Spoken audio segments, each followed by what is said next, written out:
Olá, boa noite. Está no ar o Terra Viva DBO na TV, o programa que traz os destaques do mercado da pecuária de corte e de leite para os pecuaristas de todo o Brasil. A gente abre o programa de hoje com um assunto muito importante: rastreabilidade de bovinos e bubalinos. Essa é uma das demandas mais importantes, principalmente quando o assunto é exportação. Cada vez mais, os mercados consumidores querem garantias sobre a origem da carne. O grupo de trabalho criado para debater o tema foi criado em maio e concluiu os trabalhos na primeira semana de setembro. Os procedimentos adotados pela Austrália serviram de base para os estudos elaborados pelo GT. Agora, o plano estratégico de rastreabilidade individual de bovinos e bubalinos, que informará todas as etapas do ciclo produtivo, com dados que vão de onde o animal nasceu até onde foi abatido, será analisado pelo ministro da Agricultura, Carlos Fávaro. Nós chegamos a um consenso, foi uma discussão muito longa, como nós já imaginávamos, já estava muito madura, tivemos uma missão internacional à Austrália, o grupo viajou à Austrália para conhecer um exemplo de um país que tenha grande território continental e que tenha um desafio não do tamanho do Brasil, mas que seja próximo para um valor de comparação e de extrapolação de modelo adotado de rastreabilidade individual. Fizemos essa missão técnica público-privada, foi muito oportuna, podemos aprender muito com o modelo australiano, o que deu certo, o que pode ser melhor, quais são os desafios, o que tem de diferente na Austrália, do que tem diferente do Brasil. Um dos principais objetivos é comprovar que em nenhuma fase o animal esteve em propriedades com áreas de desmatamento ilegal e atende a outros critérios socioambientais.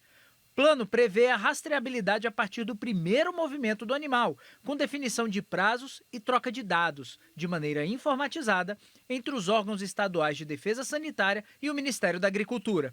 Muito similar ao modelo australiano. Os pecuaristas que nós entrevistamos, as associações de pecuaristas na Austrália foram categóricos. O sistema é oneroso em algumas questões, pode ser melhorado, pode, mas ele qualifica a gestão do pecuarista e que nenhum pecuarista na Austrália se vê sem esse sistema, porque eles dão valor e enxergam valor no processo de rastreabilidade. Com esse mote, o pecuarista, sobre a lógica de produção dele, ele tem acesso a uma qualificação de dados que permite ter uma gestão melhor, que no final do dia eles entendem que traz para aqueles que são os melhores produtores ou que têm gestão adequada do seu rebanho, um melhor percentual de ganho de financeiro de remuneratório. Diversas entidades representativas de pecuaristas assinaram uma carta no último mês apoiando a adoção de um sistema individual de rastreabilidade.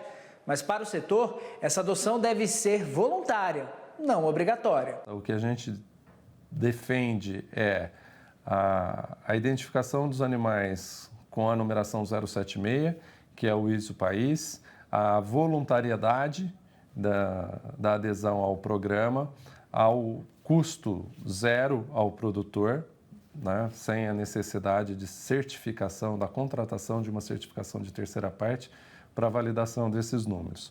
E que o dado seja única e exclusivamente tratado pelo Ministério da Agricultura ou que, caso contrário, ele seja gerido pela CNA, já que somos os representantes do produtor rural. O Sistema Brasileiro de Identificação Individual de Bovinos e Bubalinos não é novidade. Foi criado há mais de 20 anos, mas reúne menos de 1% do total de criadores.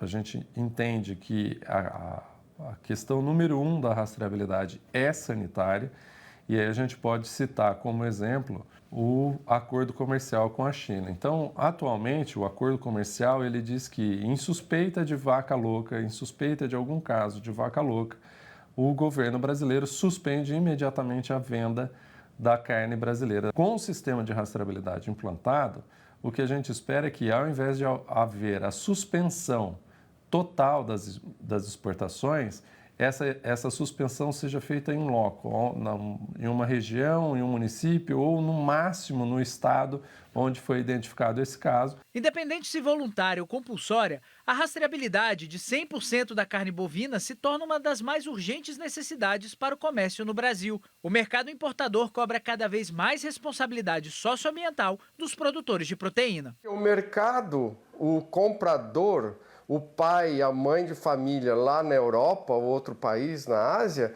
quer saber de onde veio aquela carne para poder servir os seus filhos. Então, é uma exigência do mercado, nós temos que atender essa exigência, quanto maior for esse rigor. Ponto final. Vamos agora para o quadro em que os especialistas da Scott Consultoria tiram as dúvidas dos pecuaristas. Acompanhe agora o Conversa com o Analista. Olá, meu nome é Alcides Torres, eu sou engenheiro agrônomo e analista de mercado da Scott Consultoria e estamos aqui para mais um Conversa com o Analista. E a pergunta que chegou é essa, ó. De um mês para cá, a cotação do bezerro de desmama está disparando na Praça Paulista e também em outras regiões. O que é que vai acontecer daqui para frente nesse mercado? Uma boa pergunta, não é? E é verdade, tá? A cotação do bovino para reposição, a desmama, tem subido bem. Para vocês terem uma ideia, em São Paulo, há 30 dias a cotação estava em R$ 2.112, foi para R$ 2.433, uma alavancada aí de 15,2%. Onde mais subiu foi no Mato Grosso, lá estava em R$ 1.920 por cabeça, foi para R$ 2.644, uma alavancada aí de quase 39%, e onde menos subiu foi no Paraná. No Paraná subiu 7,5%. E por que lá subiu menos? Porque já estava caro. Caro é relativo, né, gente? Mas a cotação estava mais alta, estava em 2.251 a cabeça e foi para 2.419. E essa deve ser a atuada do mercado nessas próximas semanas. A gente tem monitorado isso de perto.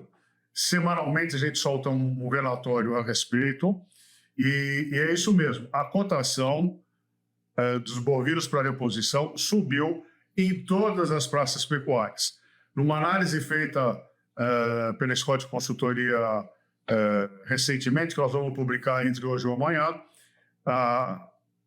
a relação de troca do invernista e a relação de troca do recriador piorou em função dessa alavancada de preço. A cotação da reposição subiu de uma maneira muito mais forte que a cotação do boi gordo. Tá? Em função disso, o poder de compra diminuiu. A gente tem alertado isso semanalmente desde o começo do ano, dos melhores momentos de compra. Agora, esses momentos estão piorando, para falar que não tem mais momento nenhum, que o melhor já passou de vez. É isso aí, desejo a todos bons negócios, boa saúde e até a semana que vem. Obrigado, Alcides. E você, tem alguma dúvida que precisa ser respondida por um especialista? Pega o seu celular e manda uma mensagem por WhatsApp aqui para nós do canal Terra Viva. O número é esse que está aparecendo aí na sua tela, 11 9 4174 0716. Repetindo, 11 9 4174 0716. Ou, se preferir, pode mandar um e-mail para pauta@tvterraviva.com.br. Olha, os amigos e as amigas pecuaristas de todo o Brasil, claro, estão sentindo falta do Sidney Maschio aqui na apresentação do Terra Viva DBO na TV. Mas hoje ele não está aqui por um motivo muito especial. Olha só, nesta noite, Sidney Maschio foi o vencedor do prêmio Especialistas na categoria Agricultura, promovido pela plataforma Negócios da Comunicação. É o segundo ano consecutivo levando o troféu para casa, hein?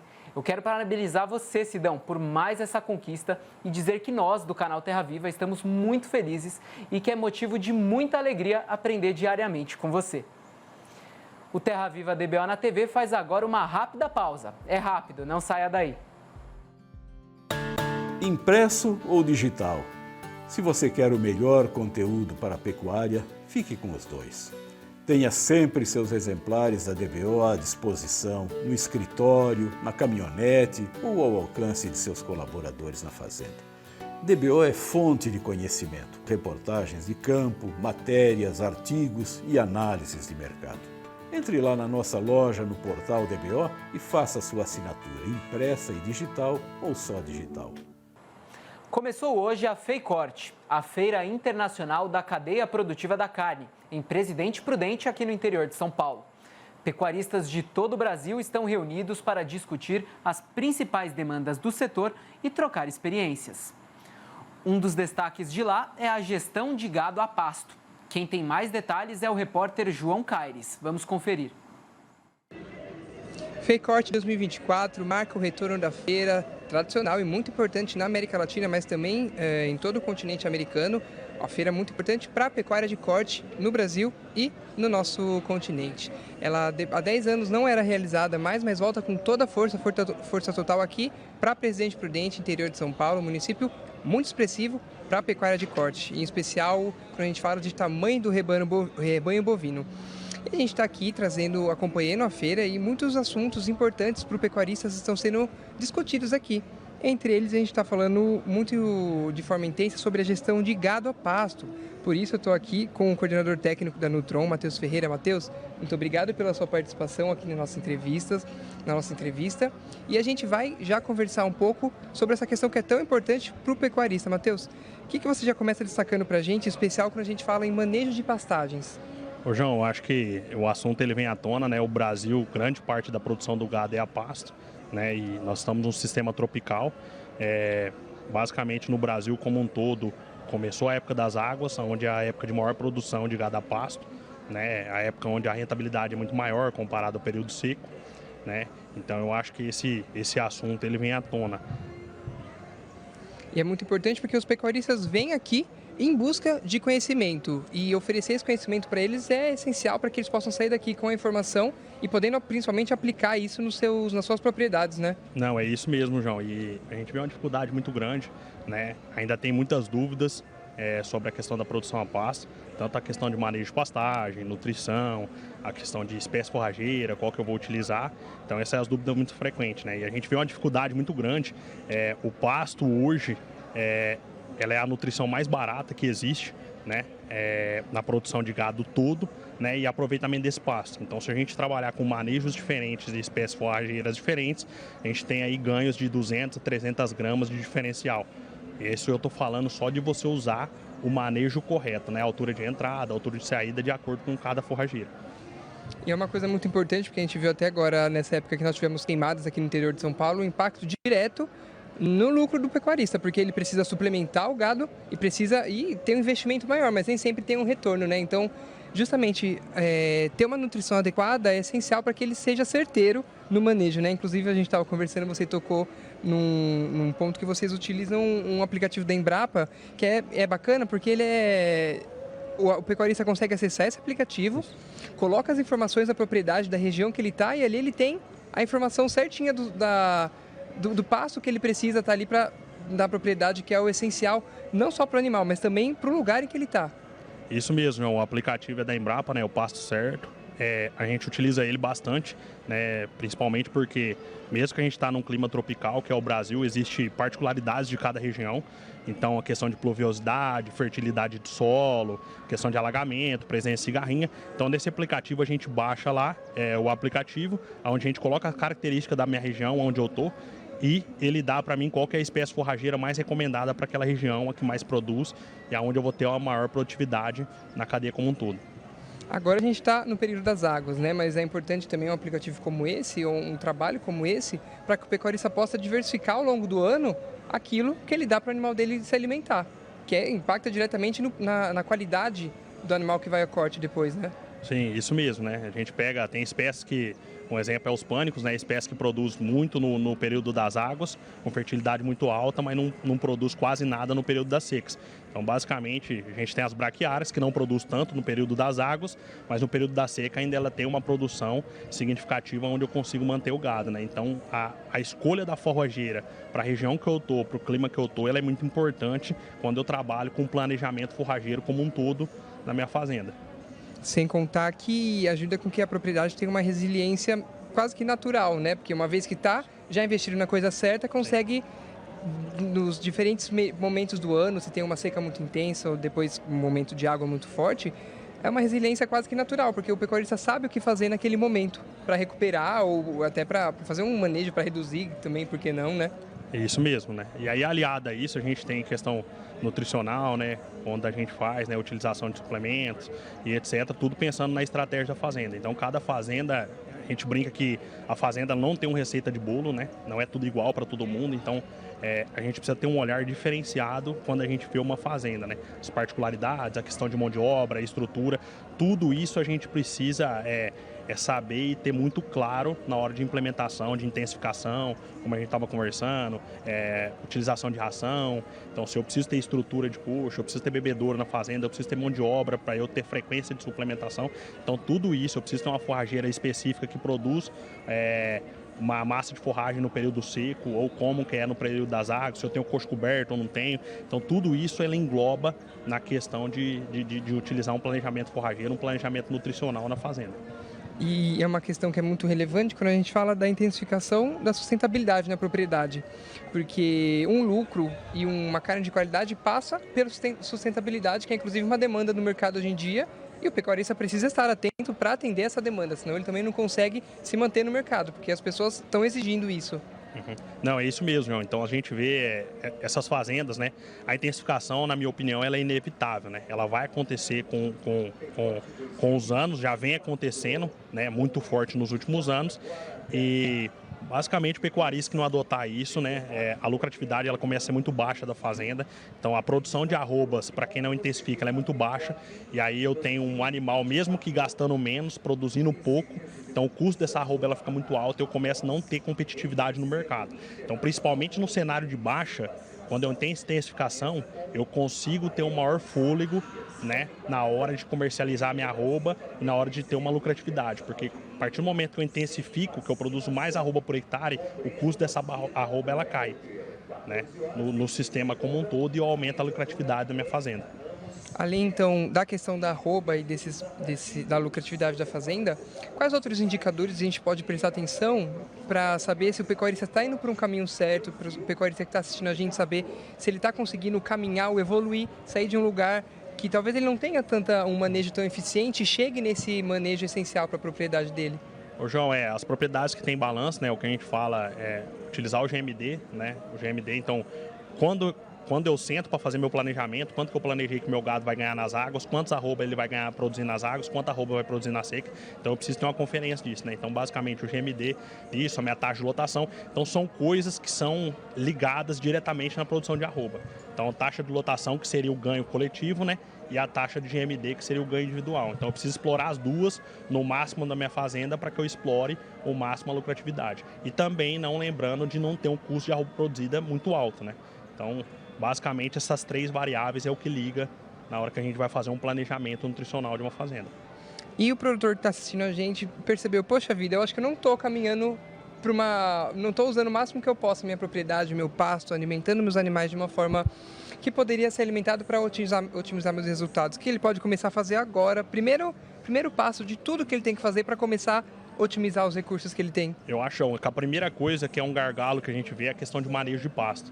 Então, assim, buscar qual que é a espécie forrageira. Eu estou trabalhando com uma braquiária, então eu preciso ter, se o meu sistema é contínuo, se ele é rotacionado, se ele é alternado. Então, o contínuo a gente sabe que o ganho dele é menor que o alternado e o alternado é menor que o rotacionado. Então, eu preciso fazer divisão de cerca para aproveitar melhor o pasto. Então, acho que o pasto é a base de toda a nossa cadeia, para daí eu pensar para frente, né? Então, eu estou com uma espécie, um exemplo, uma braquiária, onde eu tenho o momento de entrada dela próxima de 30 a 25 centímetros e o momento de saída de 15 a 20, mais ou menos. Sempre ele vai ficar na casa, a saída vai ficar na casa de uns 50% do tamanho da entrada. Isso aí é centímetro mesmo, né? É onde a gente tem o maior ganho e a gente potencializa também o crescimento da forragem e o maior aproveitamento pelo animal. Então acho que é um gargalo muito grande, que existe uma oportunidade de baixo custo da gente investir no manejo de pasto. Então, colher pasto de uma forma correta. Só então para o pessoal que está assistindo a gente, aqui o aplicativo da Embrapa, o nome dele mesmo? Pasto Certo. Ele é gratuito? Gratuito. Gratuito, o produtor pode encontrar ele onde? Ele é qualquer no, É celular mesmo? É do celular. É do celular. Aí baixou, cadastrou ali as informações, pode usar e dar o pontapé inicial, então, para otimizar a propriedade. Isso mesmo, isso mesmo. Maravilha, então, muito obrigado, viu, pela disponibilidade, pela gentileza em também atender a gente, pelas dicas também, e tenho certeza que a FEICORT 2024 vai ser muito feliz para vocês também, assim como está sendo para todos os pecuaristas com que a gente tem conversado aqui. Opa, obrigado você, João. Muito obrigado, viu? João Cares, direto da FEICORT 2024, de volta para o canal Terra Viva. No próximo bloco, o fechamento do mercado do boi gordo. É já que a gente volta.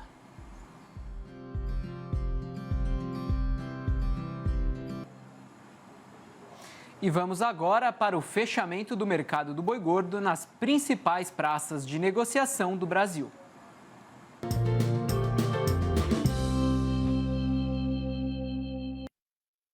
Nesta terça-feira, o mercado do boi gordo seguiu com a tendência de alta nos preços. No balanço do dia da Scott Consultoria, foram registradas altas em 18 das 32 praças boiadeiras do país. Em todas elas, o preço subiu. A lista de altas foi encabeçada por São Paulo. Em Barretos e Araçatuba, o boi gordo aumentou para R$ 345 e a vaca para R$ 317, a prazo e ainda sem descontar o fundo rural. No norte de Minas Gerais, o boi sai por R$ 335. No Triângulo Mineiro, o macho foi reajustado para R$ 330. No Rio de Janeiro, quem também pegou o embalo da alta do mercado foi o macho, que agora é comercializado por R$ 330. No Espírito Santo, o aumento foi geral. O boi está custando R$ 317 e a vaca R$ 300 redondos. Saindo do sudeste brasileiro direto para o norte, apenas a vaca subiu e agora não sai por menos de R$ 270. Em Alagoas, no nordeste do país, a fêmea subiu para R$ 295. No dia, o macho está sendo comercializado por R$ 310, enquanto no sul está agora R$ 305 e a vaca R$ 290. No noroeste do Paraná, a fêmea é vendida por R$ 300 e o macho por R$ 335. Em Dourados, no Mato Grosso do Sul, o boi custa agora R$ 325. O mesmo valor do macho em Campo Grande, na capital do estado. Por lá, a fêmea também teve um incremento no preço e custa R$ 310. Em Três Lagoas, a vaca subiu para R$ 305. No sul de Goiás e em Goiânia, o macho aumentou para R$ 330. Na capital goiana, a fêmea também subiu e sai por R$ 315. Em Pelotas, o boi está custando R$ 10,15 o quilo vivo, ou R$ 304 por arroba. O mesmo preço do macho no oeste do Rio Grande do Sul. Por lá, a fêmea também subiu para R$ 9,80, ou R$ 294 por arroba. A Viva DBO na TV fica por aqui. Muito obrigado pela sua companhia e audiência. E até a próxima.